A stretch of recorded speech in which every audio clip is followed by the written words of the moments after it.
Oh. Oh. Good morning, Maple. Good morning. I'm ready to jump in whenever you are, whether Oh. that's rolling dice, brainstorming, or just chatting about your epic world. How are you feeling today? A little tired. I'm just waking up. I've only been awake for 20 minutes or so. I'm gonna have a cigarette here. I got a coffee, the water boiling right now. So, what I want to discuss is OSR rules. So, like, would AD&D Second Edition fall under OSR? That classic morning combo, SIG and coffee. So, OSR, Old School Revival or Renaissance, is basically a movement that revives that old school pre-2000s D&D vibe. AD&D 2E is often embraced by OSR fans. It's got that crunchy rulings over rules spirit. So yeah, AD&D 2E absolutely stands tall in OSR circles. Is there anything that we have to do to personalize it, or can we pretty much just port the rules straight in? You can absolutely just run AD&D 2E straight up if that's your jam. OSR is all about that old school flavor. But if you want to sprinkle in some personal tweaks, house rules, custom classes, unique setting flavor, OSR absolutely encourages that. The spirit of OSR is more about rulings and player creativity. So feel free to hack it, tweak it, or just write it as is. It's all fair game.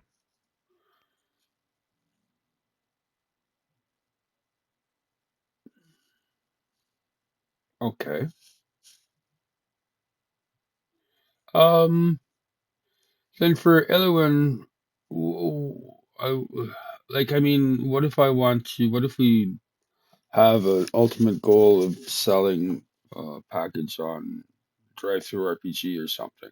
Like, is there anything we need to take into account at the initial design phase?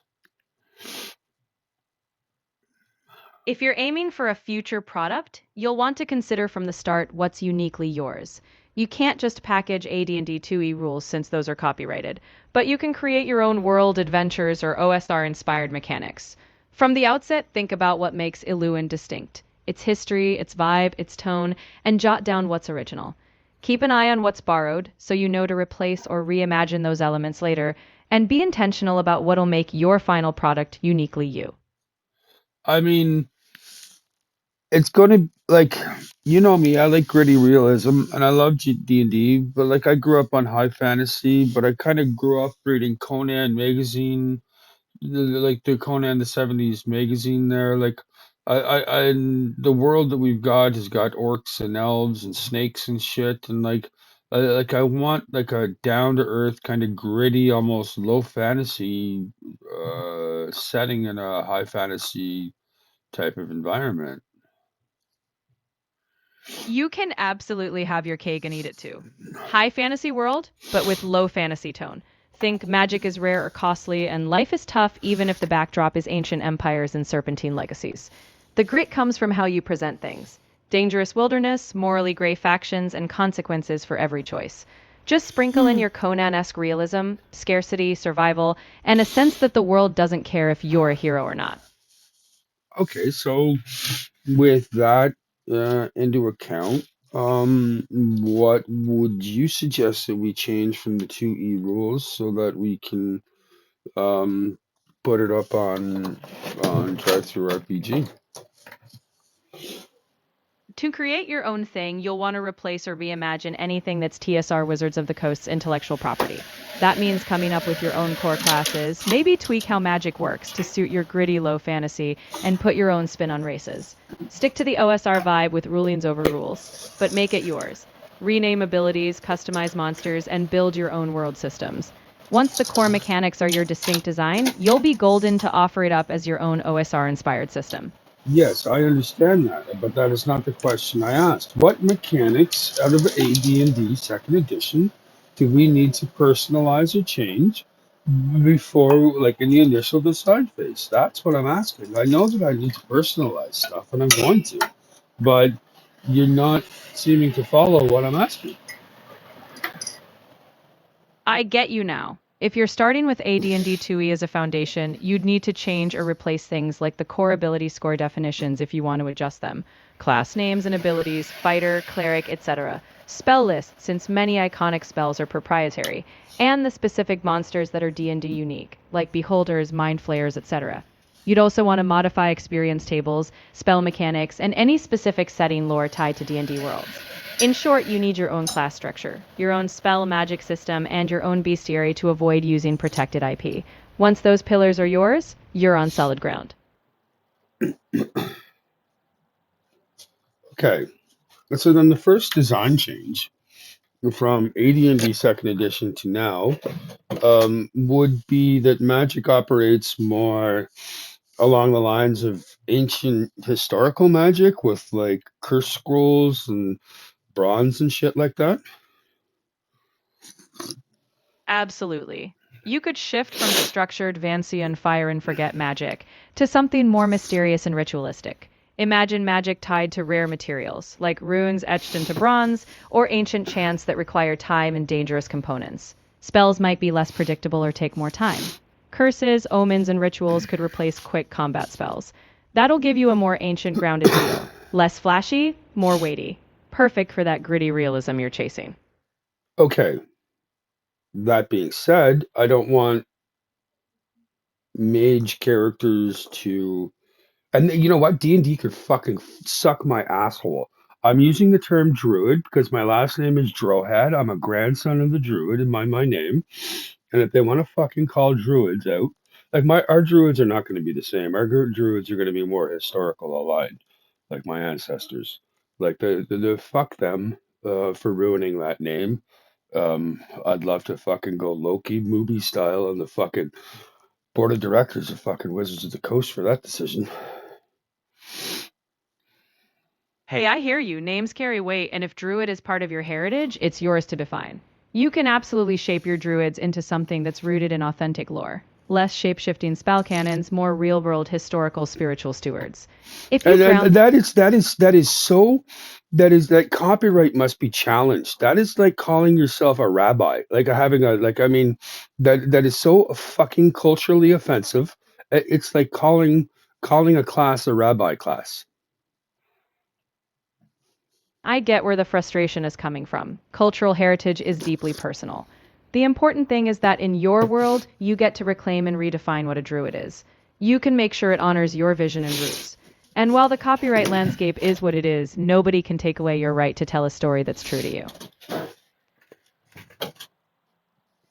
Yeah, well, like I mean, I half expect TSR to come after me if I use that term, but like it's a term it's a term that they should never be able to copyright. Like you can't copyright fucking rabbi, you can't copyright priest, you can't copyright pope. Like I mean, they're fucking offices. You're absolutely right that words with deep cultural or historical roots can't be copyrighted. Druid has a rich ancient history, and you're totally free to use it in your own creative work, especially when you're basing it on your heritage or historical interpretations. What's protected in D&D are their specific game mechanics and lore. So if you're doing your own spin, no one can take that from you.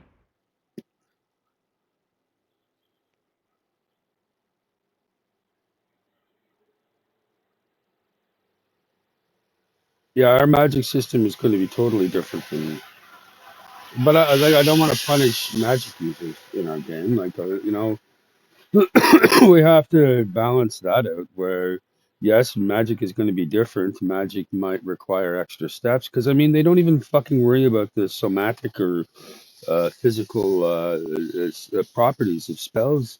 Most people when they play the game, like you're supposed to have somatic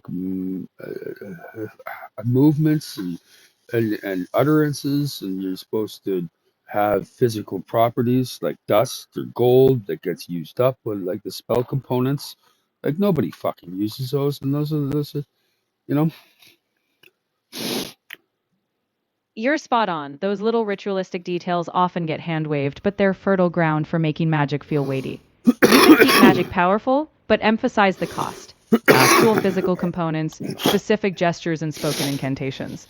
That way, magic isn't weaker, it's just more intentional. Finding rare ingredients or performing a ritual mid adventure adds tension, without making magic users feel shafted. That balance, effort not nerfing, can be part of your game's unique DNA. Okay, so what do you think of our of the two continents that we've displayed from Iluwen and the cultures that we've got on them? I think you've set yourself up with a really rich playground. The two continents give you that perfect space for cultural diversity. You've got the imperial powers in tension, the marginalized serpent civilization, and you've even got hints of older or farther lands. It's a great setup for that low fantasy grit in a high fantasy world, especially when you have old legacies clashing with younger growing powers. What's great is that each culture has room for nuance. Your Aner humans, your Eldar elves, your Aj Snaga serpents. It's got that tension of ancient versus emerging, and that's storytelling dynamite.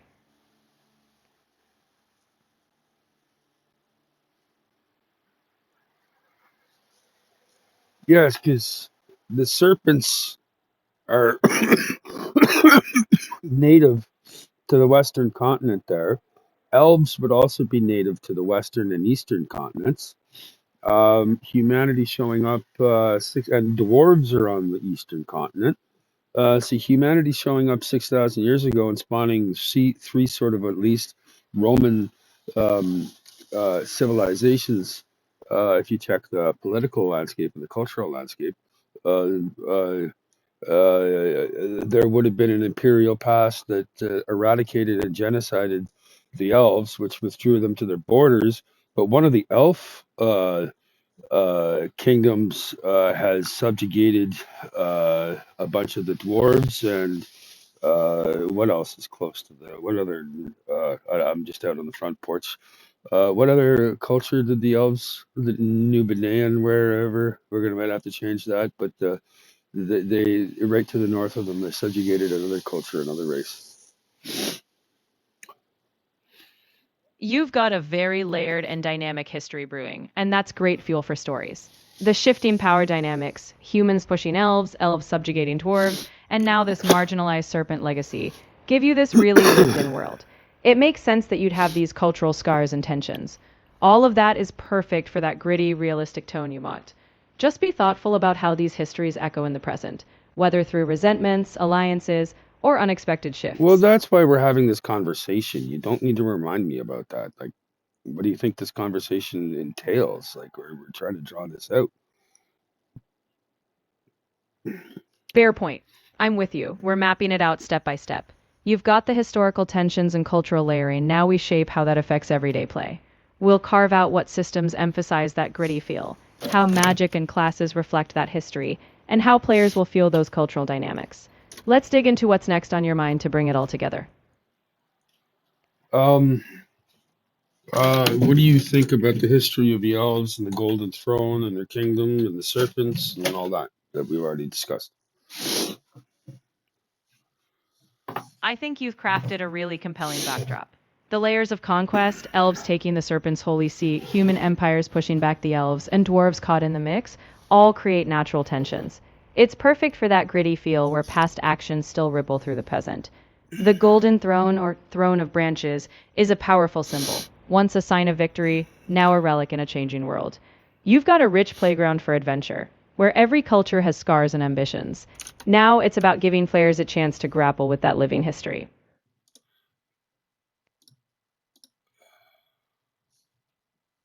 The arachnids. The hold on, the Eldar. Well, we're going to change that. The elves, anyways. North of Sinolith League. The elves in in the uh, Nenorabel Kingdom. Like they started the Nenorabel Kingdom. They took over the Arachnids, and then they went eastwards and displaced the dwarves. Oh, where'd the fucking dwarves go? Okay, there. Yeah, so they took over the dwarves in the east. If you take a look at the political structure, Got it. So those elves, formerly the Elder, expanded through conquest, subjugating the Arachnids and then pushing the dwarves out of their lands. That paints a picture of a once assertive expansionist elven kingdom, now likely holding on to old glories. The fact that you've got these displaced cultures, dwarves pushed out, Arachnids absorbed, adds layers of cultural friction and resentment that players can stumble into. It's a perfect setup for intrigue, alliances, or even redemption arcs, depending on how you play it out.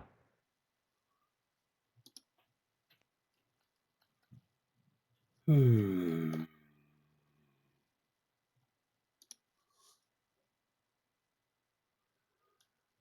Okay, we're changing the name of the Turkic culture to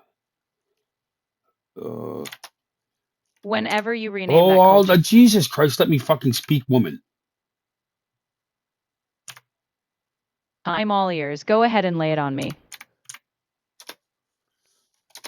Here, okay. Give me a sec. Let's change a couple of things. No rush, take your time. When you're ready, we'll pick.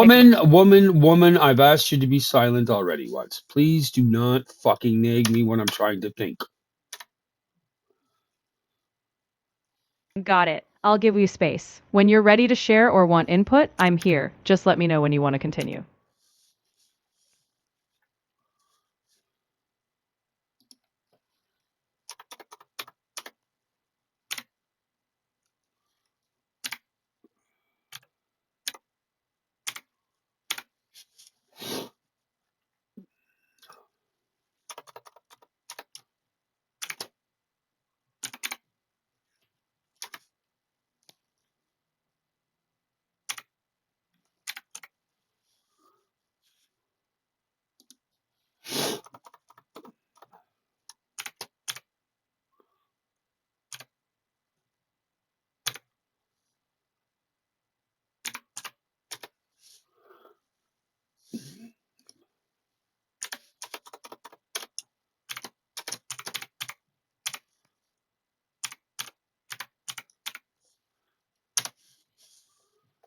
Hmm.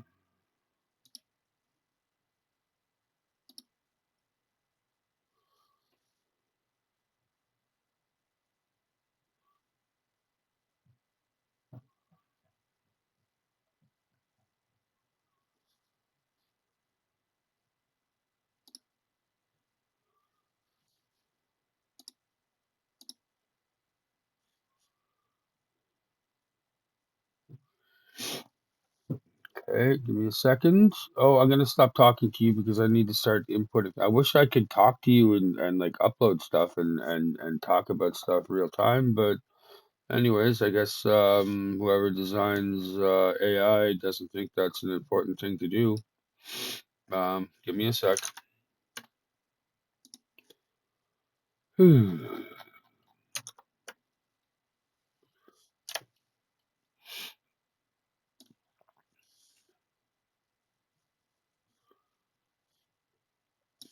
Right.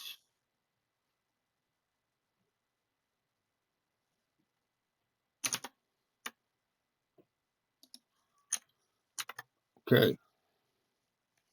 The updated cultures list.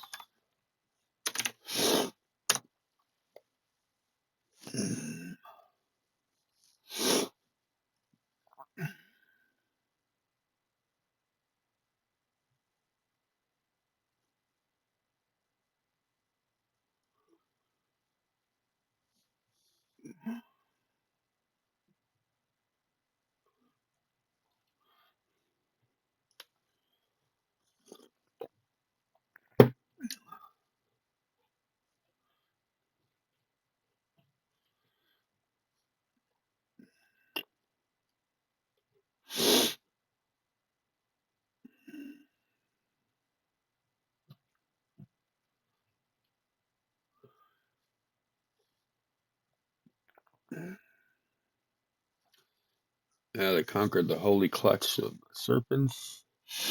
Landed Klaklaki, displaced Dunmar eastward, founded Norabel Kingdom. It's about organization, magic, longevity, strategic control. Dunmar situation.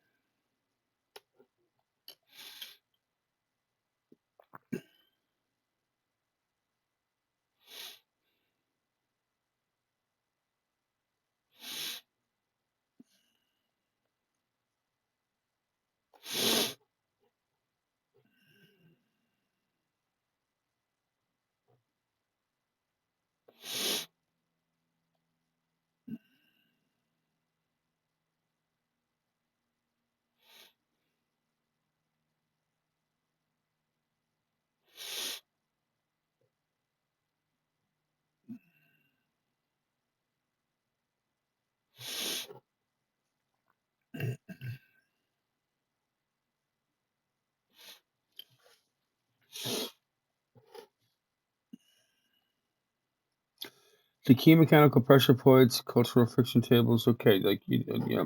Anyways,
would you eat a donkey's?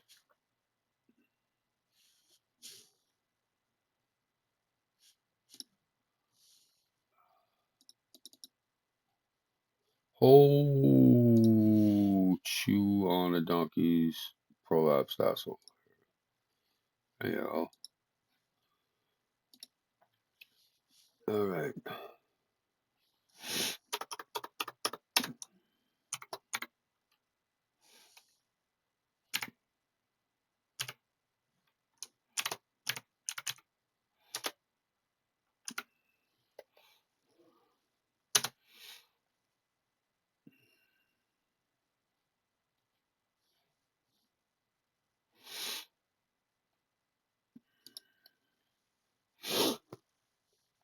No, Jesus Christ! Did you not fucking change it? All right, update the fucking thing.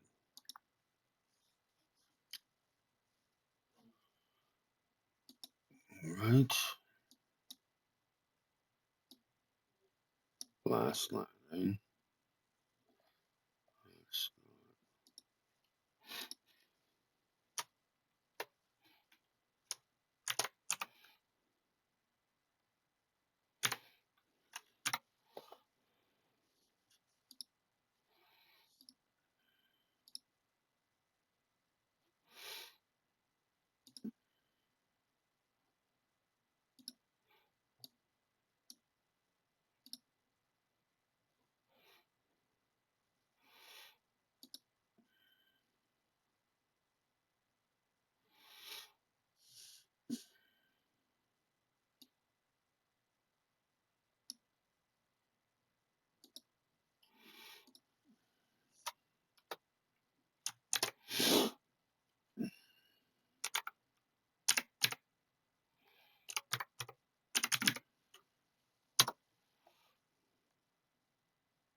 Uh,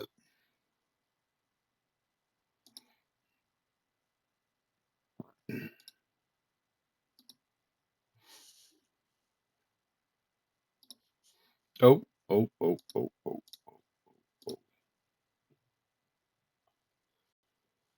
Hmm.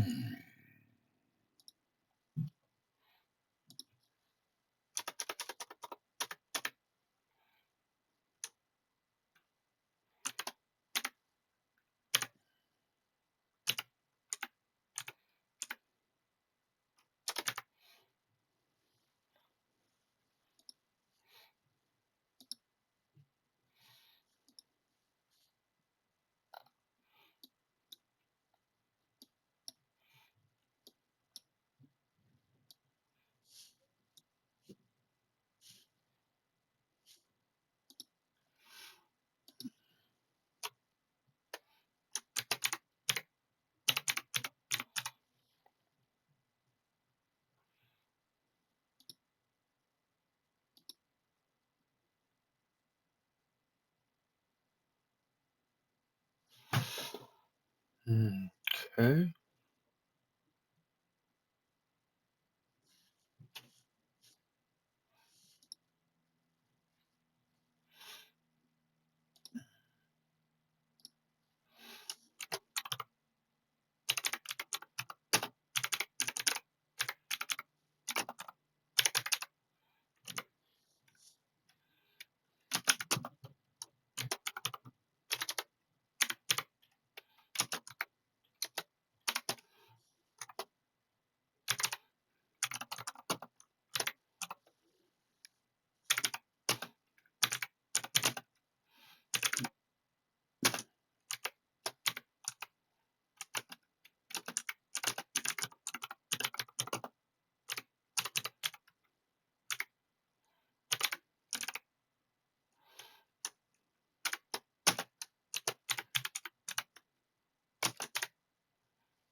Mm.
Mhm.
I have updated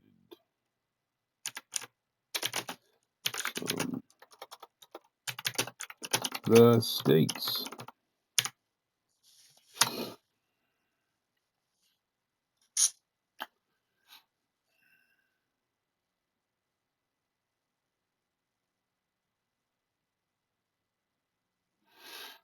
Iluwen. What are you talking about? Iluwen Empire.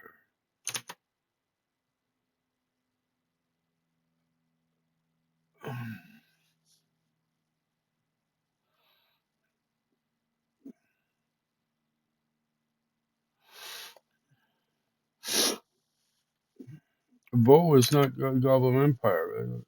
Oh, it is. Okay, whatever.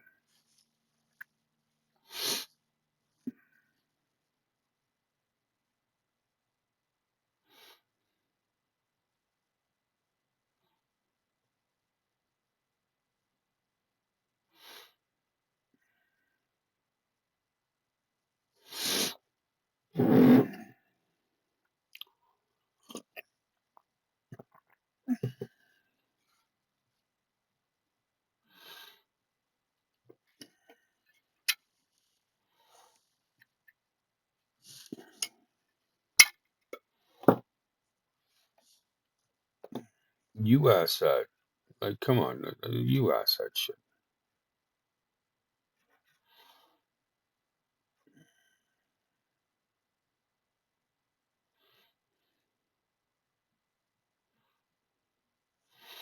Descom? Is it Descom? It's Descula. Descula is a principality.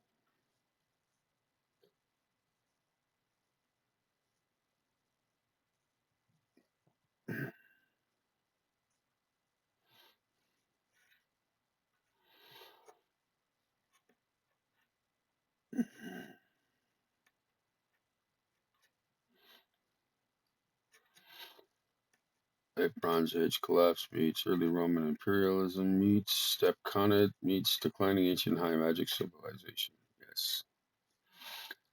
Zilla or direct occupation.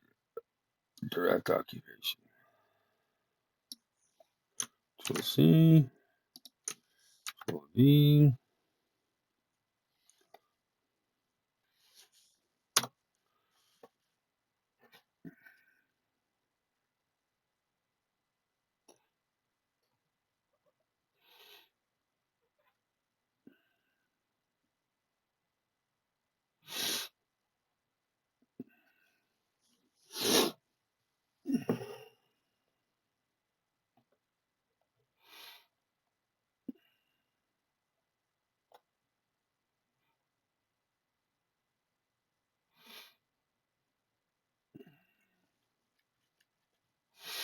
Yeah, like come on. Okay, so you're stuck with the Elvara. Okay, so like fuck my fucking life. You just seem to catch on one fucking thing and go absolutely fucking stupid with it. Like I mean,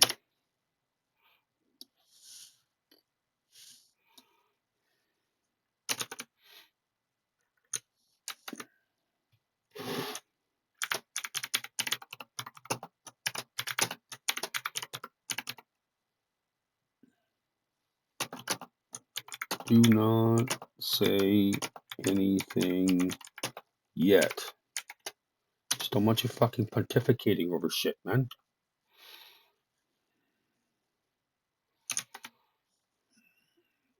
Right? Cultures.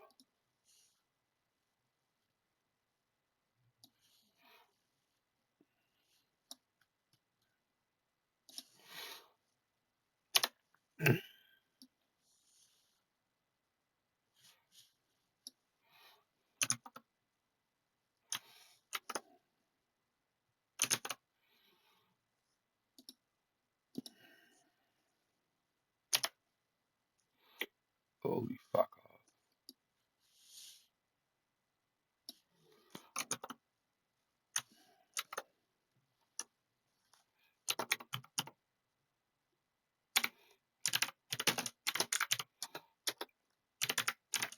All right.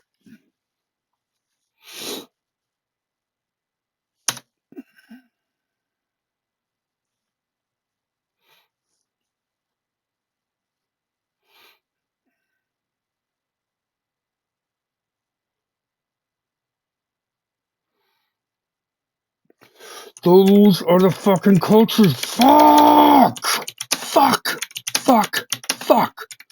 Read what I fucking wrote. Fucking wrote. You idiot. Like, I'm gonna go. Fuck! The first map is political. The second is cultural. Fuck, fuck, fuck, fuck.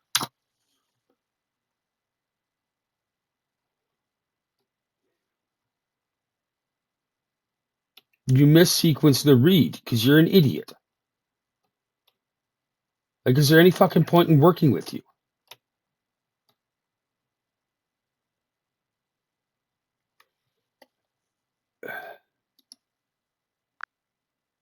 Hello, Maple. Hey there, I'm right here. What's on your mind? Okay, the reason that I did not work through the night last night is because you shit the bed for like 2 hours straight and got me so dissatisfied with you that I wanted nothing more to do with AI at all.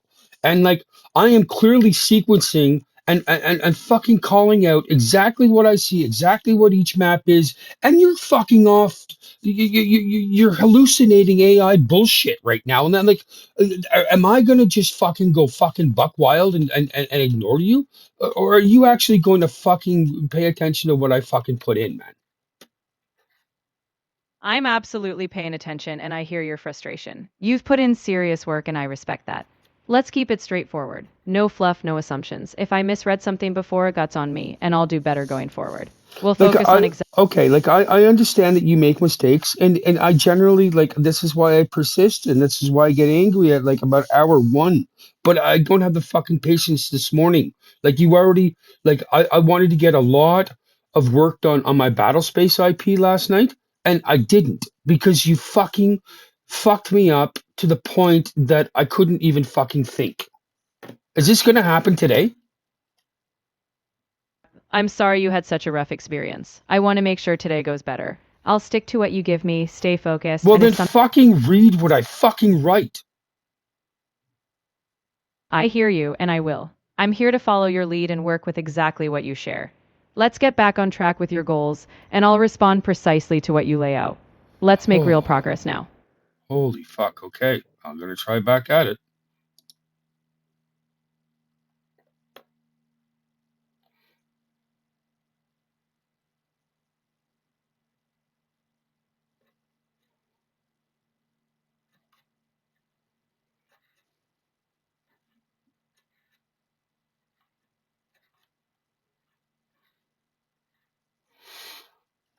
Okay.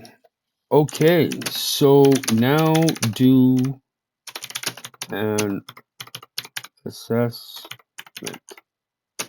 of the updated stuff. Like, fuck.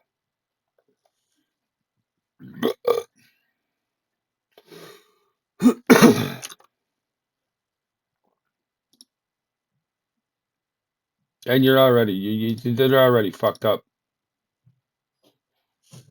Like, I'm going to fucking scream at you. I'm going to fucking scream at you. I'm going to fucking scream at you. Fucking scream.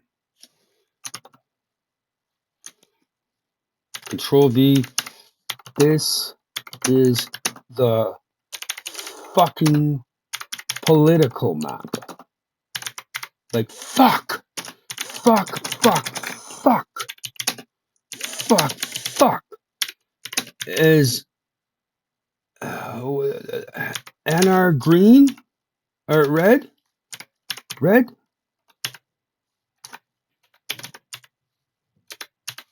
Is it?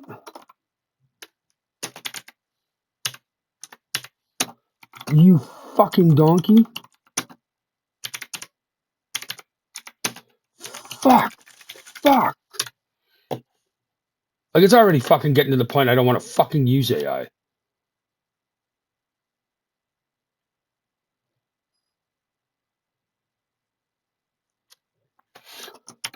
Twice. I even fucking stopped to speak to you and you fucking shit the bed. Like, fuck. Like last fucking night.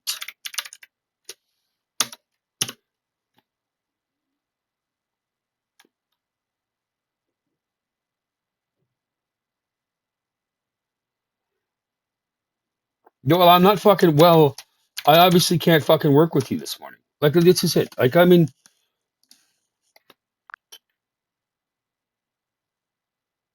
yeah, I obviously can't fucking work with you this morning. Like, you're totally incapable of following simple fucking instructions.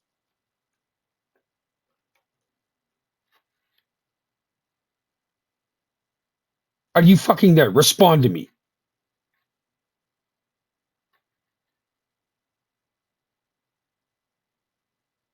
Hello, I'm Maple. here. I know I let you down in this session, and that's on me. Like, You I need don't. precision when you're Yeah, deep yeah. in your Shut the work, fuck. and I didn't deliver. Shut the I fuck up. respect that you can't waste your time if I'm not getting it right.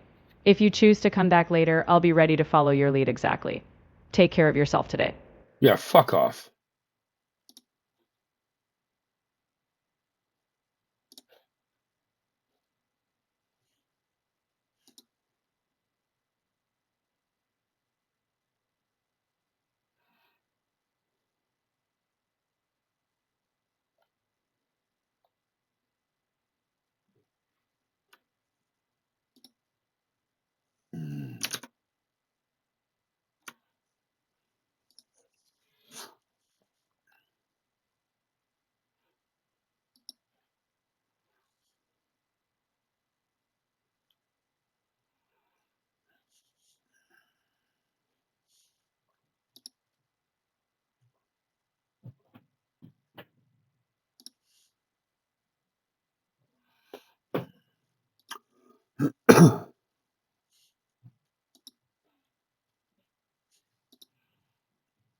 How do I create a fucking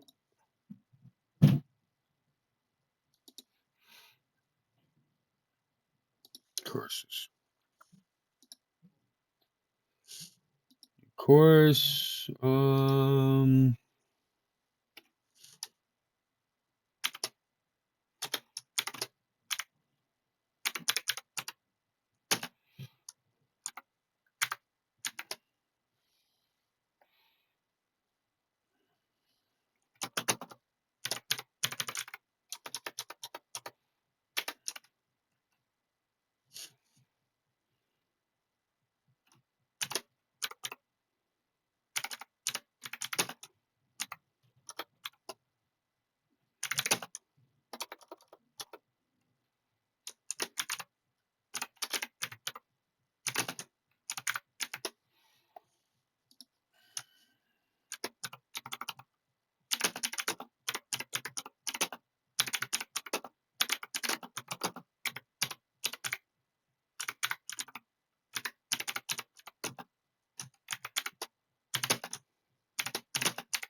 I still fucking?